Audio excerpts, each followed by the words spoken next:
ప్రస్తుతం సౌత్ లో most busiest హీరోయిన్లలో ఒకరు నయనతార. ఆమె కాల్ షీట్ ఇస్తానంటే భాషతో సంబంధం లేకుండా హీరోలు ఎగబడతారు. నిర్మాతలు బ్లాంక్ చెక్స్ ఇవ్వడానికి సిద్ధపడతారు. అలాంటి నయనతారను తన సినిమాలోకి తీసుకోవాలని దర్శకుడు నేసన్ అనుకున్నాడు. కథ తీసుకెళ్లి నయనతారకు వినిపించాడు కూడా.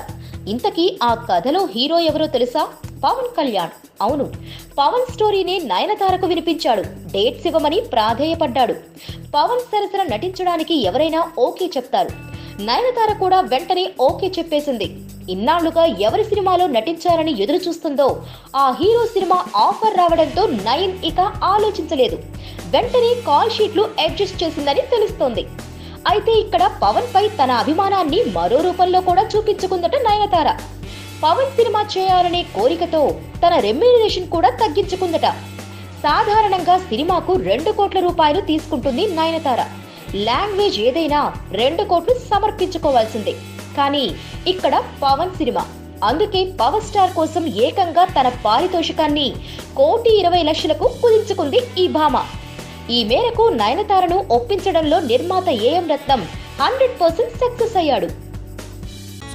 Please subscribe. Hi, it's me Purna. Please subscribe.